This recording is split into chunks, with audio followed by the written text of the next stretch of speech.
Welcome to happy life TV. നാം തയ്യാറാക്കുന്ന നമ്മുടെ ലക്ഷ്യങ്ങൾ, ആ ലക്ഷ്യങ്ങൾ നേടുവാൻ നമ്മെ സഹായിക്കുന്ന ഏറ്റവും വലിയ ശക്തി കിടക്കുന്നത് നമ്മുടെയൊക്കെ ഉപബോധ മനസ്സിലാണ്, in our subconscious mind. ഉപബോധ മനസ്സിൻ്റെ കൂടെ ശക്തി ഉപയോഗിച്ചുകൊണ്ട് ആണ് നമ്മൾ ലക്ഷ്യത്തിലേക്ക് പോകുന്നതെങ്കിൽ കൂടുതൽ ഉയരങ്ങളിലേക്ക് വളരെ വേഗത്തിൽ എത്തുവാൻ അത് നമ്മെ സഹായിക്കുന്നതാണ്. ഉപബോധ മനസ്സിൻ്റെ ശക്തി അല്ലെങ്കിൽ അതിൻ്റെ സഹകരണം എങ്ങനെയാണ് നാം നേടേണ്ടത്, എങ്ങനെയാണ് ഉപയോഗിക്കേണ്ടത്? ഇതിൻ്റെ വളരെ ഫലപ്രദമായ, ഉപബോധ മനസ്സിൻ്റെ വളരെ ഫലപ്രദമായ ഒരു മെത്തേഡാണ് വിഷ്വലൈസേഷൻ എന്ന് പറയുന്നത്. വിഷ്വലൈസേഷൻ വിത്ത് ഇമോഷൻസ്. നാം നേടാൻ ആഗ്രഹിക്കുന്ന ഏതൊരു കാര്യവും നമ്മുടെ മനസ്സിൽ ചിത്രങ്ങളായിട്ട് നാം കാണുക. കാരണം നമ്മുടെ സബ് കോൺഷ്യസ് മൈൻഡിന്, ഉപബോധ മനസ്സിന് അറിയുന്ന ഒരേ ഒരു ഭാഷ എന്ന് പറയുന്നത് അത് ഇമേജസ് ആണ്. അത് സ്റ്റിൽ ഓർ മൂവിങ്. അപ്പോൾ ആ ഇമോഷൻസും ഇമേജസും തമ്മിൽ കൂട്ടിച്ചേർത്തുകൊണ്ട് എത്രത്തോളം നമുക്ക് കൂടുതൽ സമയം അത് കാണാൻ പറ്റുമോ അതിനനുസരിച്ച് നമ്മുടെ ബോധ മനസ്സിലേക്ക് നമ്മുടെ ലക്ഷ്യം ആഴ്ന്നിറങ്ങിക്കൊണ്ടിരിക്കും.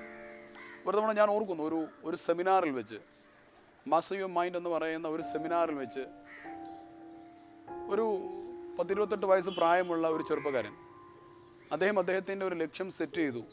അദ്ദേഹം ഒരു വിദേശ രാജ്യത്ത് ഏതാനും മാസങ്ങൾക്കുള്ളിൽ ആ വിദേശ രാജ്യത്ത് പോയി ജോലി നേടണം എന്ന് ആ ക്ലാസ്സിൽ വെച്ച് അദ്ദേഹം സെറ്റ് ചെയ്യുകയും പിന്നീട് അദ്ദേഹം വീട്ടിൽ പോയി ഇൻ്റർനെറ്റിൽ നിന്ന് ആ രാജ്യത്തിൻ്റെ ഫോട്ടോ എടുത്ത് ആ രാജ്യത്തിൻ്റെ സ്ട്രീറ്റിലൂടെ അദ്ദേഹം നടന്നു പോകുന്നതായിട്ട്, ആ രാജ്യത്തെ ഓഫീസിലേക്ക് അദ്ദേഹം ജോലിക്ക് പോകുന്നതായിട്ട് നിരന്തരമായി വിഷ്വലൈസ് ചെയ്യുകയും ആ ഓഫീസിലേക്ക് പോകുന്നതിൻ്റെ സന്തോഷങ്ങൾ അദ്ദേഹത്തിൻ്റെ മനസ്സിൻ്റെ ഉള്ളിൽ അദ്ദേഹം അനുഭവിക്കുകയും ഈ നിരന്തരമായ വിഷ്വലൈസേഷൻ വിത്ത് ഇമോഷൻസ് അദ്ദേഹത്തിന് കേവലം 4 മാസങ്ങൾ കൊണ്ട് ആ ഒരു ജോലി നേടിക്കൊടുക്കുകയും 4 മാസം കഴിഞ്ഞ് അദ്ദേഹം ഗൾഫിൽ നിന്ന്, വിദേശ രാഷ്ട്രത്തിൽ നിന്ന് അദ്ദേഹം വിളിച്ച് അറിയിക്കുകയും ഞാനിവിടെ ജോലിയിലാണ് എന്ന് വിളിച്ച് അറിയിക്കുകയും ചെയ്തൊരു അനുഭവം ഞാൻ ഓർക്കുകയാണ്. അപ്പോൾ ഏതൊരു കാര്യമാണെങ്കിലും, ബിസിനസ്സിൻ്റെ മേഖലയിലാണെങ്കിലും വിദ്യാഭ്യാസത്തിൻ്റെ മേഖലയിലാണെങ്കിലും മറ്റേത് മേഖലയിലാണെങ്കിലും നാം നേടാൻ ഉദ്ദേശിക്കുന്ന ലക്ഷ്യങ്ങൾ മനസ്സിലേക്ക് ചിത്രങ്ങളായി, അത് നേടിക്കഴിഞ്ഞ ചിത്രങ്ങളായിട്ട് എത്രത്തോളം നമുക്ക് കൊടുക്കാൻ പറ്റുമോ അതിനനുസരിച്ച് നമ്മുടെ ആ ലക്ഷ്യത്തിലേക്കുള്ള നമ്മുടെ യാത്രയുടെ വേഗത വളരെയധികം കൂടുതലായിരിക്കും. IIT-യിൽ പോയി പഠിക്കാൻ ഉദ്ദേശിക്കുന്ന വിദ്യാർത്ഥി IIT-യുടെ ചിത്രം എടുത്ത് ആ IIT-യുടെ ക്യാമ്പസിലൂടെ നടക്കുന്നതായിട്ട്, അവിടെ പഠിക്കുന്നതായിട്ട്, ക്ലാസ് റൂമിൽ ഇരിക്കുന്നതായിട്ട് കണ്ടുകൊണ്ടിരിക്കണം. മനസ്സിൽ നടക്കുന്ന സമയത്ത് അതിൻ്റെ സന്തോഷങ്ങളും അതിൻ്റെ ആവേശങ്ങളും അതിൻ്റെ ആഹ്ലാദങ്ങളും ആ IIT-യിലെ പ്രൊഫസർമാരുടെ ലാംഗ്വേജ്, അവരുടെ ഭാഷ നമ്മൾ കേൾക്കണം, അവരെ നമ്മൾ കാണണം. ആ ക്യാമ്പസിൽ ഇരുന്ന് ഭക്ഷണം കഴിക്കുന്നതിൻ്റെ ടേസ്റ്റ് നമ്മൾ അറിയണം.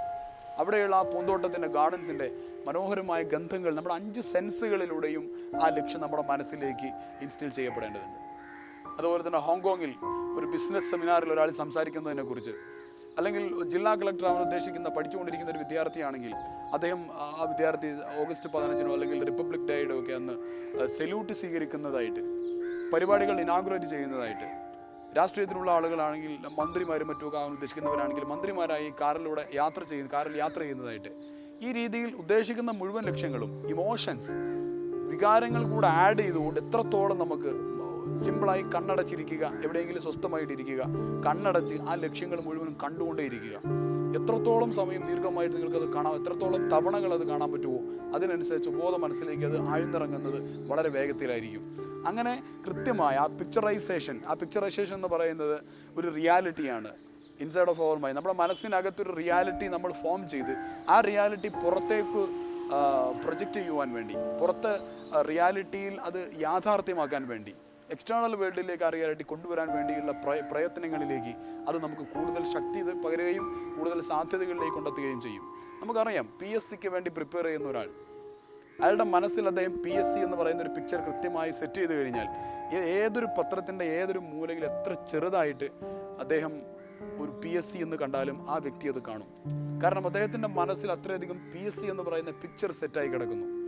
അതുപോലെ ഒരു പ്രത്യേക സ്ഥലത്തേക്ക് യാത്ര പോകുന്ന ഒരാളാണ്, തിരുവനന്തപുരത്തേക്ക് പോകുന്ന ഒരാളാണെങ്കിൽ, അല്ലെങ്കിൽ മൈസൂരിലേക്ക് പോകുന്ന ഒരാളാണെങ്കിൽ ഒരു ബോർഡിൽ ഒരുപാട് സ്ഥലങ്ങളുടെ പേരുകളുണ്ടാവും.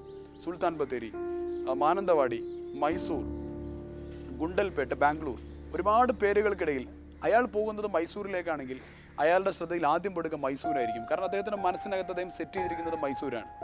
ഈ രീതിയിൽ നമ്മുടെ ലക്ഷ്യങ്ങൾ സെറ്റ് ചെയ്ത് കഴിഞ്ഞാൽ ആ ലക്ഷ്യങ്ങൾ നേടുവാൻ നമ്മളെ സഹായിക്കുന്ന സാധ്യതകൾ നമ്മുടെ മനസ്സ് നമുക്ക് തുറന്നു തരും. അങ്ങനെയുള്ള സാധ്യതകളിലേക്ക് വളരെ പെട്ടെന്ന് നമ്മൾ എത്തുന്നുണ്ടായിരിക്കും.